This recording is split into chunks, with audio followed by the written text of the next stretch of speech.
Hey folks, it's Michael with the Reason RX podcast. It's been a while, but we've been all busy here.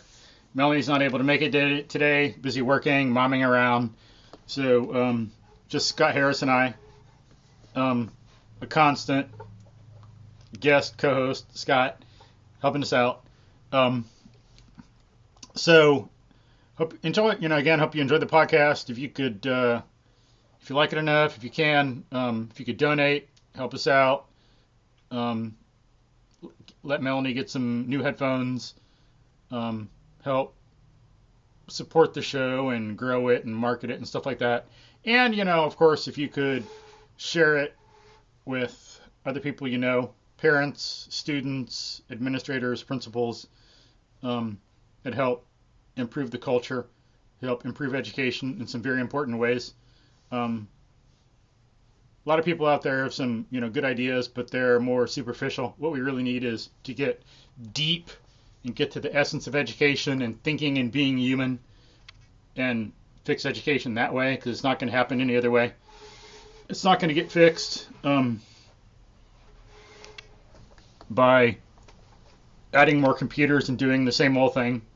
Then all you have is computers doing the same old thing, or making a bunch of videos and putting them online and calling yourself great, because all you're doing is using the same methods that are from Platonic and John Deweyan methods, and they're failed, do not work. But we got to get the philosophy right, things like that. So we're just going to be talking a little bit today with Scott. I don't have a lot prepared, so we're just going to be playing it by ear and stuff like that. We've all been busy, so I haven't had really time to prepare for some good topic. We got some going, but I want to wait for Melanie to be here for some of these that we've prepared for a little bit. Have some guests coming up too. But today we're going to talk with Scott Harris, and in some schools, one of the latest fads or pushes is emotional wellness, social emotional wellness, stuff like that. And so we're going to get into the pros and cons, kind of put things in context in that regard.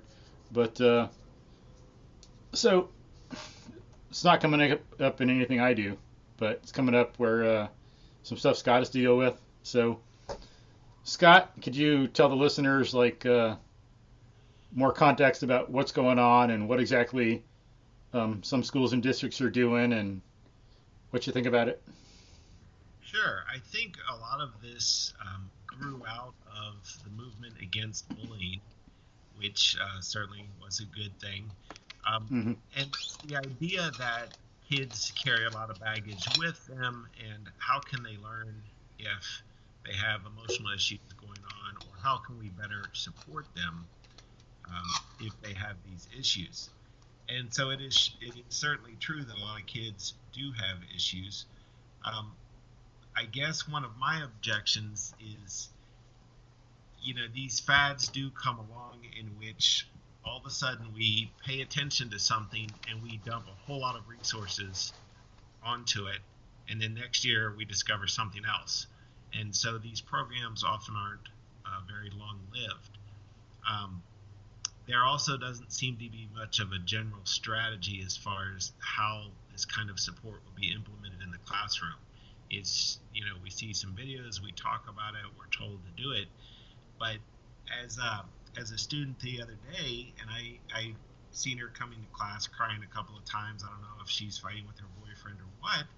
But, do you want to talk in the hallway? And, yes, no.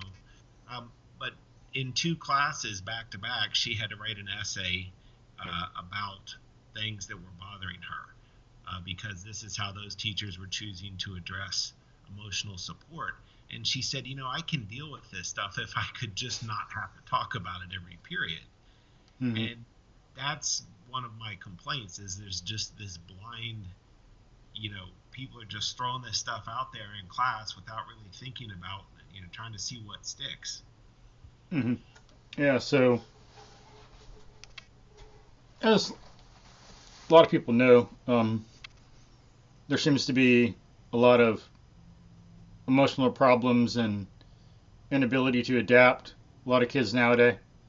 Um, and so, what some schools to try to address that, thinking that that is the main problem or the only problem that we need to make education function better, they're trying to have some of these social wellness programs or emotional wellness programs or whatever.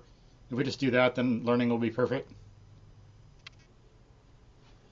In some states, I think Florida has passed a law in which kids are going to be granted, I think it's 4 mental health days, right? So they'll count as excused absences. Um, Mental health days used to be the weekends. Mm-hmm. So I get that kids, again, are going to need support. But I think you also open up a bit of a Pandora's box because now everybody figures they've got 4 extra days they can burn, whether they need them or not. Yeah. And again, is that the best way to support kids? Or is it through perhaps most schools have counselors, sometimes social workers, right? Would that person be better to address these kids' needs than them just taking off? Yeah. And maybe some of that comes from the need of every human being for recovery time when someone they know dies, something like that. But I think the problem with this 4 day thing is then it's all of a sudden going to become very rigid. You get 4 days. That's your thing. And then they're not, it becomes this like bureaucratic thing and this like platonic idea. And instead of dealing with the reality of the kid and seeing what every kid needs to recover from something like that and giving them freaking 6 weeks off if they need it, because some of that stuff is hell. Every person knows, like most adults, when you lose someone, it is not pleasant. It is hell. You cannot function very well. You're not a machine. And kids are like that too. It's not just 4 days. They might need 6 weeks, and that's going to like destroy that. And that is one problem with trying to solve it through a law. At my school, Yeah. one of the attendance codes is an X for extenuating circumstances. And so at the judgment of the administrator for a situation that you're describing, those absences don't count against the kid. I have a kid right now who's dealing with stomach cancer, and he's missing a lot of class. I have him for both psychology and for economics. And the way I'm accommodating him is basically just throwing the late work policy out the window, because he'll miss at least every other day. Sometimes he'll make one of my classes, the other one's later in the afternoon. He's not there for that. But it's all because of doctor's appointments. And he's still very good about keeping up with his work, and he's got a great attitude, surprisingly optimistic and happy attitude about life. Yeah, hopefully Florida's not quite doing that, what I'm thinking they might be doing. Hopefully they still have a better policy. It's just the 4 days is a separate thing, but we'll see. I can just see how that could become an excuse, at least for some people. It could be all like, because that's what some of it is in the first place. It's like everyone's got to be there at 7 or 7:30 or whenever the school starts. Everyone leaves here. The bell goes. Everyone goes off, from class or to class. There's no, very little grasp or very little consideration of individual variation. Individuals are fundamentally real, not groups. And another concern is, again, lacking in kind of overall strategy other than just supported, is what's the optimal level of talking about this? We have 55-minute classes. How much of this are we going to dedicate toward tending to emotional needs, or are we just doing it as we see it, or is this supposed to be built into the lessons? But more is not necessarily better. There's an optimal level of talking about this. How do you think some of this came up? So people have had emotional difficulties and hardships they've had to deal with for millennia. It's not a new thing. Everyone's had to deal with that and grow up. But now we've got maybe some situations and a culture where some kids have that a little bit more. So is all of a sudden it relevant? Did like some company or some administrator come up with some program and now it's being instituted and that's why everyone cares about it? Or like, how did this start at like the school or district? Well, that's the joke that teachers make, is that somebody at central office read a new book this summer and all of a sudden. I think it's, of course, bigger than that. Jonathan Haidt, a psychologist, has written an article called The Coddling of the American Mind. And it's a look at the mental health issues in college campuses right now, which are up 20 to 30%. And this all really happened within the past 7 years. It really Mm-hmm. kind of snowball. I think there's a lot of things that contribute to it. Helicopter parents and so-called lawnmower parents who attempt to make the path smooth before their child and solve too many of the problems for the child. And so now the kid is used to succeeding, not realizing that the parents have structured their life like the bumper is being put up in the bowling alley so that the ball can only funnel down and find success. And it's And thus, fake, easy success, not yeah. success And, in reality. and then when the kid has to face reality, gets a teacher or professor that holds them accountable, it's very uncomfortable. And why are you being so mean? Um, Yeah, you're ruining my life. Yeah, a student No. that I spoke with last week, and she's a very good student, and I don't know what she has going on outside of the classroom, but she was to make up a psychology exam that she had missed, and she was outside the window by a couple of days for the makeup policy, and we had an agreed upon time that she was going to come in, and she comes to tell me that she can't make it because her chemistry teacher said if she didn't make it up, then she would get a zero. And I simply said, did you tell your chemistry teacher that you had a previous commitment with your psychology teacher? And this was enough to bring her to tears. And I think she felt that I was chastising her, which I guess in a mild way I was. But I simply wanted to reiterate the policy with her and get her to realize that when you commit to something, you need to honor that. Now, I wasn't going to, make her take mine and then she gets a zero. So I gave her, right, we rescheduled it. But that's not the kind of thing really that should move a kid to tears. Yeah. And then, um, why didn't the chemistry teacher see if she had anything else going on? Also, it's like, we're adults. You're supposed to be professionals. Communicate like a professional. Exactly. And, by the policy, I could have given her a zero because you get basically a day and a half to do the makeup work. Now, it's true that if you miss, um, the whole day, that you could have multiple things to make up, and therefore, I always tell them you need to talk with your teachers at least within that day and a half makeup period. And if it can't all be done, then we can schedule it. But what you can't do is show up 4 days later and say, oh, by the way, I need to do that thing, which is what she did in this case. Hmm. And fine, she's a teenager, but I am going to reiterate the policy with you. And again, that shouldn't be something that is that big of a deal. Yeah, so this is something that someone at that age should be able to deal with, but um, they're not. And it's like maybe this is the kind of thing that some people think they need to address with this emotional wellness stuff. Um, and so that'd be one example of why they need to do this. Do you Well, I'll think? give you another example is a lot of students will come ask you something that's on the syllabus, and that's happened since time, began. But you say, well, did you look at the syllabus? And they say, oh, I just wanted to be sure. I don't know where they learned this line, but I think they get praised for it because, I say, yeah, but did you read the syllabus? Oh, yeah, I know, but I just wanted to be sure. I said, wait, answer the question. Did you read the syllabus? Did you check the syllabus? And they don't like this. They're used to, I just wanted to be sure, and then the teacher praises them for asking. I'm not praising you for asking. That's not praiseworthy. But secondly, You should have looked at the syllabus. That's why I typed it. It's right there. And they say, well, I just wanted to be sure. Well, then look at the syllabus, because that's how you can be sure. But I And think, so, go ahead. Sorry. no, it's just it. I think they're used to being praised for so many things, that again, direct criticism or getting them.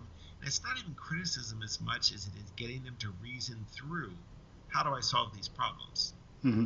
A, right? Check the syllabus, and then if it's not there, then you go to the teacher.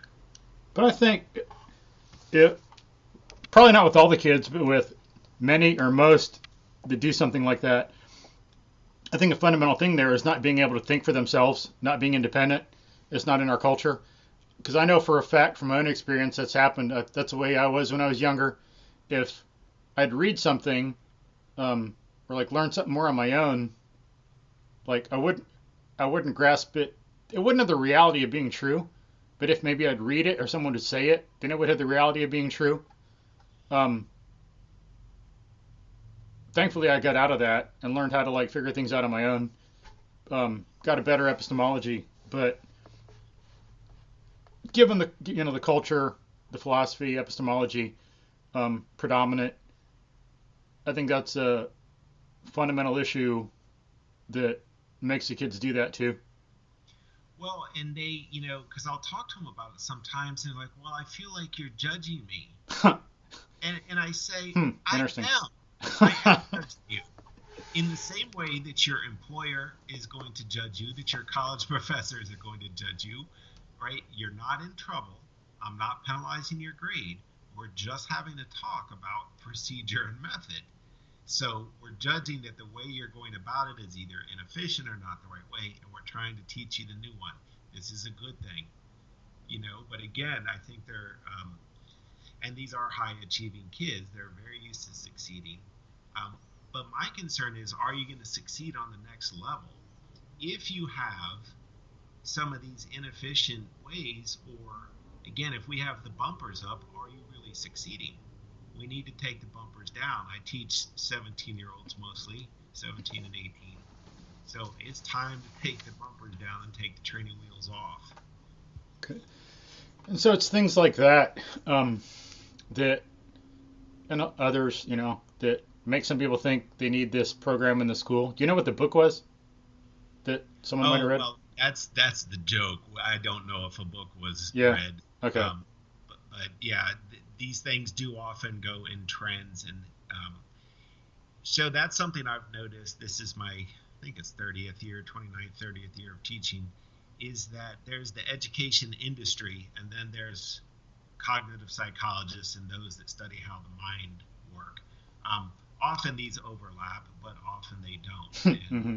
anybody who's been through high school can reflect back and think of the fads that came through education that was going to make everything great and didn't really change much. Yeah. What specific things are they having you do, or are they suggesting for this emotional wellness thing? Well, that's my point about a lack of an overall strategy. We're Hmm. being introduced to it. We've had a guest speaker, who's very good. Um, we've seen some videos and such. So I think part of it is just creating a general awareness for teachers to be on the lookout for that kind of thing. And we are. I'm trying to do it more. I had a girl look like she was about to cry.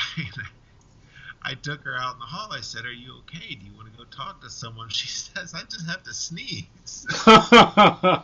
Funny. And Yeah. it was, it looked like she was about to cry.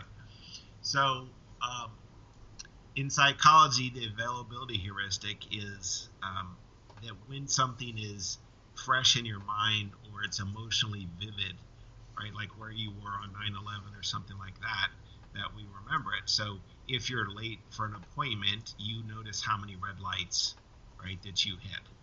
Whereas when we're not late, we don't. Or you get a new car and you see them everywhere because now you're looking. So now we're all looking for emotional things that need to be dealt with. And I guess we're finding a little bit more because we're looking more. But also a concern is, at some point, does emotionalism become the currency of the realm, in which this is the way that students get attention, or even status. Mm-hmm. If you look at college campuses, right, with, as my kids call it, the oppression Olympics, um, Mm-hmm. claiming to be a victim has social status on many college campuses. Yeah. And so that's my concern. What's the optimal level of help where we are supporting these kids who need it, but we're also not turning school into, 19th century where people are feigning and everything is emotion. So, in the school, you're supposed to just, are they having students write more essays about emotion, and you're talking about ways to deal with anger and sadness? Does that become part of the curriculum? Is every teacher expected to talk individually to students when they show some strong emotion, or what's the deal? Well, again, not there's not been a distinct strategy, or we haven't been told that we had do anything in particular. One thing that was presented, they showed a film of a teacher who has a check-in board, and it says feeling great, um, feeling pretty good, okay, down in the dumps, these kinds of things. And this was a high school class. And then Sounds like what should be in elementary school, not like high school. Geez. Oh, let me go put my little smiley face up today. Let me go put. so every I'm in day 12th grade. every day they put their name on the back of a sticky, or I don't know if they reuse them, but you then check in, and if somebody's down in the dumps, the teacher knows they can go talk to that person. Um, it's a daily thing, especially at the high school level. In my opinion, that seems to be a bit too much. Yeah, Um, in I that I do, format. if we put emotion front and center, I wonder what happens to the intellect, because emotions can either lead our thinking or the other way around. So, for instance, I tell students that anger is controllable. I said, and you all know this because as a child, there was a time when your mother was chewing you out, and the phone rang, and she answered it and went straight from angry voice to polite voice. Hello, Hello? Yeah. right? And then after she gets off, the phone is back to angry. That's pure control, Yeah. right? So it's not just about emotions, but then how we train these kids to deal with these emotions, and that life, right, as Buddhism teaches, life is suffering. And how do we suffer well? Hmm. How do we take the things, the baggage that you have, the breakup with your boyfriend that you just had, or your parents just got divorced, and how do we carry on and get the things done that we had to do? Yeah. And instead of just putting up little emotional things, it's interesting they focus on that, as you say, and that's going to become the focus, therefore, because that's what people are paying attention to. But if they're going to do that, if they were better thinkers and more logical, had a better metaphysics, better understanding of psychology, they'd also have something about how are you thinking today? How do you feel as a thinker? How are you emotionally? How are you a thinker? So maybe you'd put up a frowny face and then an Einstein. I'm sad, but I feel like an Einstein today. Um, Well, and what training do teachers have specifically to help kids delve through their emotions? yeah, Um, or logic. None of them are trained in logic whatsoever, or science, really. do parents want teachers delving through their kids' emotions? Right. Again, we all want our kids to be supported by a teacher when you can tell they're having a bad day, but do we want sit down sessions um, where we sort through this kind of stuff? I've been teaching psychology for 30 years, but I tell them I'm not a psychologist. It was my Hmm. minor in college, Yeah. right? And we're not here to do therapy. Yeah. I had a student, we did a behavior modification project where you pick a bad habit, so nail biting or speeding or whatever it is that you want to work on. And we were very successful in getting these kids to change these habits. One student this semester who has had some therapy in the past said, I want you to help me with dissociation from reality. And I said, that's not a behavior modification project. That's therapy. That's not what we do here. Hmm. I would have got a logic book and given it to him. Here, This will help more than anything else. Yeah. Learn concept formation, learn how to induce, learn Aristotle's principle of um, the evidence of the senses is a basic principle of all human knowledge. Then you'll be better off. Well, and that's one thing is helping them reframe these emotions that they do have. For instance, when they come in to take a test, everybody's nervous, of course. Some kids are extremely nervous. And there's some interesting research on this in psychology that when you get kids to not say, I'm nervous or scared, but instead say, I'm excited, Mm-hmm. their test scores start to go up a bit. Because what we're doing is reframing mentally that same physiological symptom. So when we're excited, sympathetic nervous system kicks in, heart rate, right, pupils dilate, and so on. That's also the feeling we feel before a test. So getting them to reframe it, that they're excited instead of stressed, is getting them really to start looking forward to taking tests. And that's one of the, I use that as a strategy. By my, I guess, junior year in college, I really enjoyed taking tests because I had figured out how to study. It was a challenge that this professor was making to you. And I didn't go in nervous. I really did go in excited at that point. And so I think, there's definitely been an increase in standardized tests and all that stuff. We all know about that. Well, heck, we need to teach these kids how to embrace that.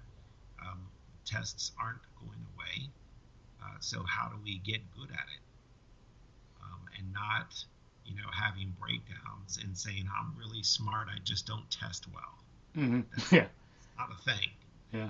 And yeah, the way you do that sounds better. Kind of, and the way you put it could be a little misleading. It's not just teaching them to reframe, but it's getting people to think about, well, maybe I'm saying the same thing in a different way, but getting them to look at things in a different context, integrate more, connect more, look more at the big picture, because a lot of them come in all wrapped up and balled up and focused on their emotion, the stress. And it's not just kind of reframing it as, well, pretend it's excitement, but it's like, whoa, step back and look at the big picture and see everything that's going on. And that's going to help them in high school, college, adult life, just as you said it helped you in college. And it's treating them as an adult instead of the thing that the other person's doing, moving the little stickers, smiley face and all that. Because, I mean, if the teachers were more logical and would integrate, they'd know, what did you not like when you were in high school? What do kids all over the place not like? Being treated like a little kid. A lot of them know, most everyone knows that high school kids don't like being treated as if they were in elementary school, which they are treated like. So stop doing it. Don't do the stupid little stickers. Teach them how to be an adult, because it's like, by God, they're going to be an adult soon. So please, by God, help them. I had a mom some years ago call me and say, Mr. Harris, my son tells me that you treat students like adults. And I said, well, young adults, but yes, ma'am, I do. And she said, well, he's only 17. He's still trying to enjoy his childhood. And, it's always age appropriate. They're not in college yet, but it's my job to prepare them for that world, Mm-hmm. or the workplace, where professors and employers are much less tolerant of you not getting work done, etc. So yes, we're going to have some serious conversations about it if you don't do it the right way, but I will support you in getting back on track and doing it the right way. And yeah, too bad 20 years ago, you could have said, okay, well, I'll expect to see him in a diaper tomorrow. If he doesn't come in a diaper, I'm sending him home.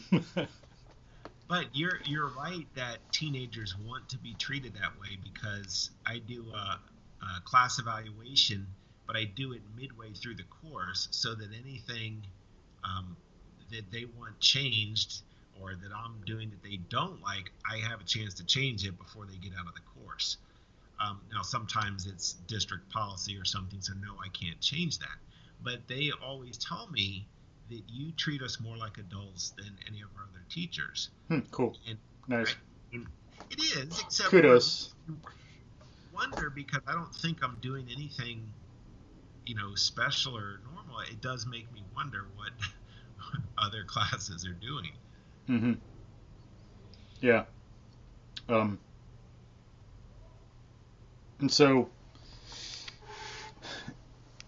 we got this push to do the emotional thing. We went over some of the strategies or some of the things they're doing, and some of the context we haven't talked about quite yet, but the bigger picture. But one thing we need to, it'd be good to bring up, and people can see if you think about what you said, Scott. They've talked about dealing with the kid's emotion, but it's instructive that they don't do any long-term goals or set any logical progressions or define terms.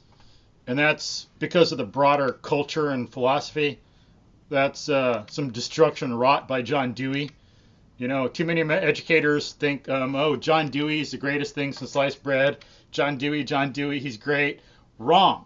Because this exactly is some of the bad effects that's caused by him not defining terms, not caring about that.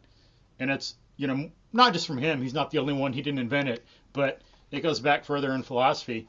But if they would define exactly what they're doing, what emotions to deal with, what some concepts are, and then identify logical progression of goals, then they would have a more successful program. But they can't because they don't know logic, and it's not in the culture.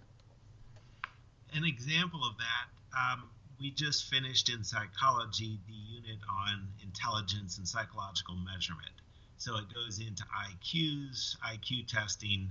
We talk about the SAT, right? How we know that these are valid testing instruments, what are they testing for, etc. Then we look at some high IQ people, some famous people historically, and some modern people.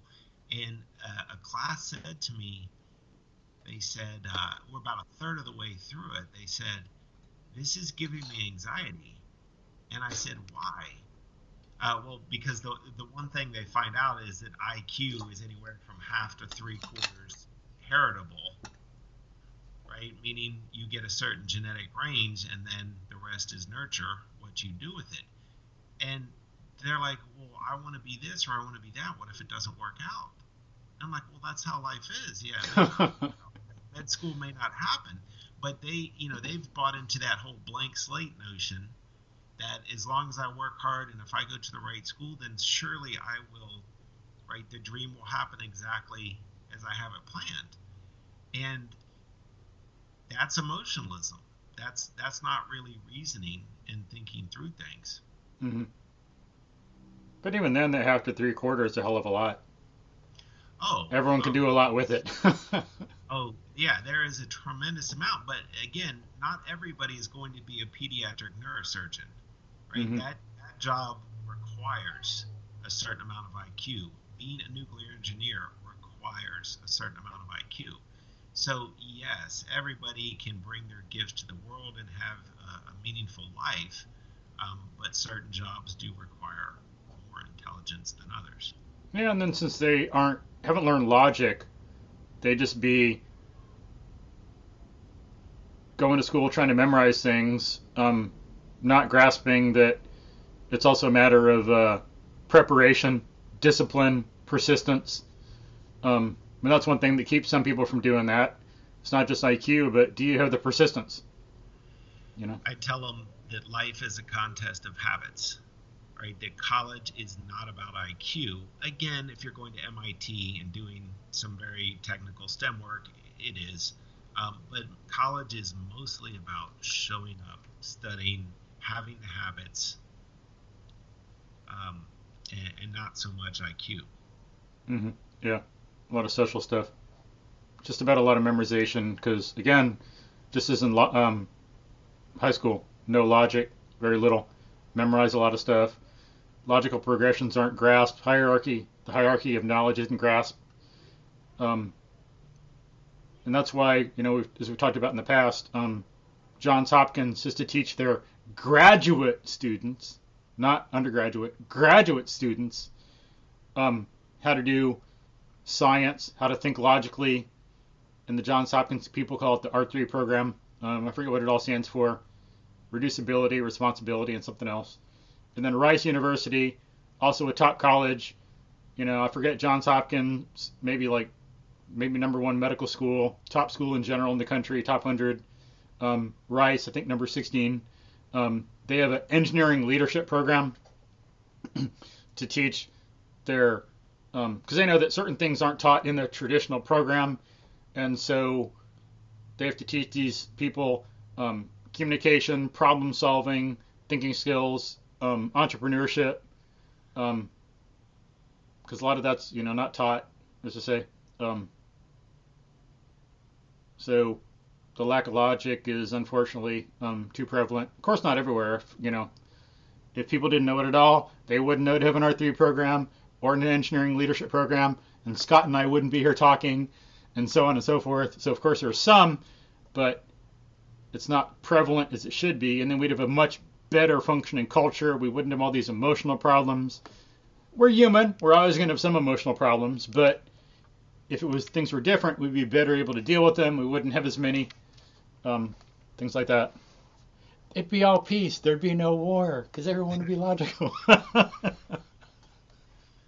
Well, that's another thing that I try to include. It's covered a little bit in psychology curriculum, is the cognitive biases, right? Like confirmation bias or the gambler's fallacy. Teaching them better ways of thinking. Certainly, we push a lot of getting them to understand correlation is not causation. Mm-hmm, good, yeah. Daily, you can find some journalist, right, who says, because this correlation, this thing is causal, and it's just bad thinking. Mm-hmm. And then that's at the root of a lot of the kids' inability to deal with their emotions too. Because, if we want to deal with our emotions, we have to, think about them. We have to, process them. But did they talk about that in school, in the programs? Did they do that much? We need to teach the kids how to be logical, how to think, how to process things and put things in context. What's the bigger picture? If you're stressed for a test, think, whoa, is something else going on? Is it not really the test? Or am I underprepared? So to solve it, it's not the emotional problem, but it's because I didn't prepare, and I have this feeling of anxiety, which is a good thing. It's great to have this because this tells me I care about the test, I care about some of this, but I didn't prepare enough. So what steps can I do to prepare? Did they do that? And so that's a good point you're making. It's called the Yerkes-Dodson law, and it's a bell curve that shows there's an optimal level of stress, right? If a kid walks in, looks at the board, and sees test today and says, test today. I actually had a kid do that once. He didn't know we had, right? He was and didn't particularly care. Okay, that's too little stress. You should care more than that about your life. Unless you're so damn good that you can just knock it out. I don't care. I got this. But again, then the other end of that is the kid that comes in and sees it and starts crying, which I have had, right, and breaking down because they're so nervous about the test. That's crazy. It's a test. It's not life or death. Mm-hmm. So and then we're getting into some things, like that's more what should be addressed. If people would, instead of having this emotional wellness program out of nowhere, if they'd study some logic and pick up maybe like the thing from Japan, I forget who started this, but I'm sure a lot of people through history have, but the 7 whys, ask why 7 times. Okay, why does this kid feel, is she crying? Because she's stressed. Why is she stressed? Because she has a test and it's stressing her out. Why is she stressed out because of the test? Well, because she's got 2 tests to take and she doesn't know how to talk to the different teachers.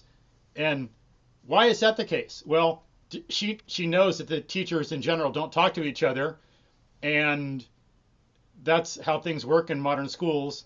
and she knows this other stuff, and then why, and then stop and think, okay, what can we do about it? It's not dealing with the emotional problems, but it's the prior conditions that need to be changed. It's like not a failure on the part of the student, but it's a mismatch to some extent with human nature and these bad social norms and this social conditions we have. We need to change the social conditions, not say the students are a failure. And then if we change the social conditions, we're not going to have these emotional breakdowns as much. And she's in all AP classes, 2 choirs, lead in the theater, right? Hasn't had a decent night's sleep since the play started, etc. That's inhuman. And is spread so thin. Yeah. And then thinks that if I don't make all of this happen and get good grades, I won't get into the right school, and then my life won't turn out and the dream won't happen. We're setting these kids up to live unrealistic lives with unrealistic expectations. And then we wonder why they're neurotic and emotional. Yeah. And some parents or kids might say, but that's the world we live in. I got to deal with it. No. Do you want to have a neurotic breakdown? Do you want to be unhealthy? You know, like, it's not the world we live in. It's the world you're pretending you want to live in, and it's not right. Well, and that's what I asked him. I said, well, are you happy? And, then I mockingly pretend that I'm them, and I go, wait, happy wasn't on the checklist. It was good grades, good school. I didn't know we were supposed to be happy, too.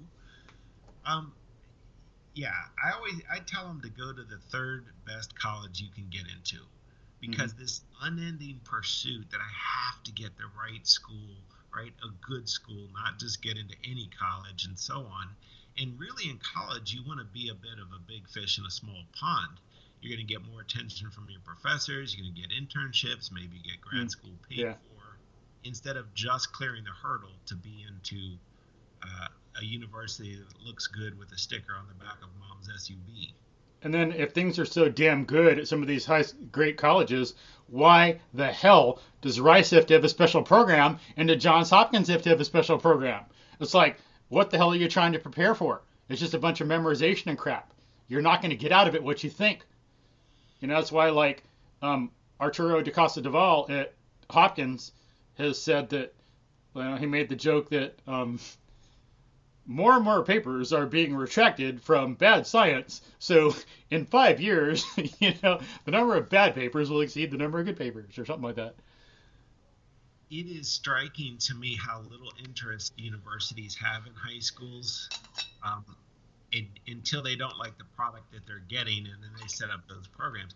I've spent my career reaching out to various college professors and different organizations of college professors, trying to make bridges and find out what they want.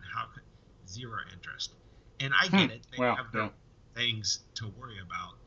But I think there's a lot of connection that could and should be made between, say, first level college and last year of high school. We ought to make some bridges. And there again is a failure in logic, because integration is a fundamental aspect of the mind and how we live and function and value and think. And that's one problem there, like not integrating the emotion with the cause. I mean, it's simple. Dealing with it, it's like in the programs you deal with it in a superficial way as if it's its own thing detached from everything. Well, how does the anxiety or the emotional problem relate to the culture? How does it relate to their lives? What are the demands we're making on them that we should change? And it's the same thing like with frickin' starting some schools at 7 or 7:30. Like, the research shows, fact, a lot of kids die from car accidents because they haven't had enough sleep. Some schools did research. I'd have to look more into this, see what happens at other places and everything. But at least at this school or some others, when the starting time was changed to be later, then, whoa, less car accidents. I mean, what the hell? It's like, I'd rather have people live more than start the school at damn 7 o'clock because it's some freaking social norm or social requirement. Let's look at freaking life. It's the same thing with like looking at some colleges and dealing with the situation there. But we gotta integrate. So the sleep thing is to show how important it is. But in schools with the emotional thing, we want to integrate, make connections, make thought connections, causal connections, relate, as we've talked about before, how the student feels to 7 steps of causation backwards, ask why, think about what we can do about that instead. Make it kind of like Montessori education. And then, like what you're doing, it's another example. Because people don't have that logical idea of cognitive integration, then there's not enough connection between the colleges and the high schools, like you're saying. And when the student's thinking changes, their emotional responses change. Yeah, very much. So we have to turn in work in my class. When the bell rings, it should be waiting on the table at the front of the room, which means when you walk in, the first thing you do is take out your assignment and turn it in. Well, the first few assignments we do this, they just think I'm a tyrant because after all, and they're looking through their backpack. You need to know where that is before you walk into this room.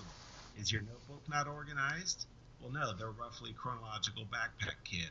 Well, good luck in life being that way. You got to know where your stuff is. And the kids are like, well, I was like, well, what do your other teachers do? Oh, well, we get 3, 4, 5 minutes to, find it and turn it in. Well, there's 5 minutes times how many class periods that we're not doing something productive with. Yeah. But once they get that that's not going to change, the next couple of assignments, it's all waiting for me at the front of the room. And they've just gotten used to it. So now their emotional response that I'm a tyrant disappears, and they realize this is what effective and productive people do. They know where their stuff is, and they turn it in on time. That's another good example of something easy to do. It's very effective. That'll avoid some of the emotional problems. And it's an important life skill because, like right there, that's preparing them for a lot of things. People might think, okay, let's not get carried away in this little like one classroom thing.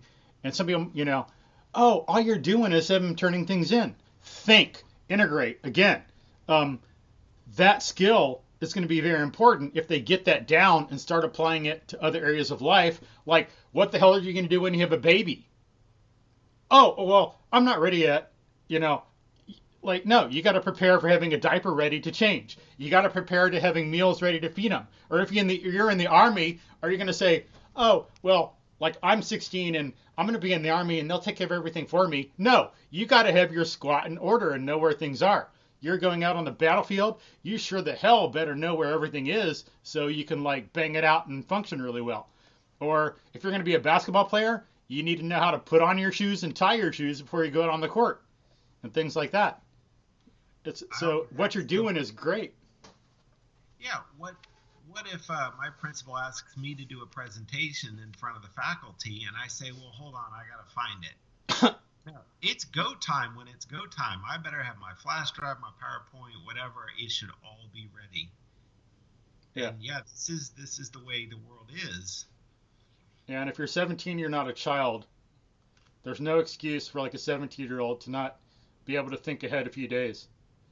You're being a tyrant. You're making my kid think ahead a few days and plan a little bit. Let him be a child.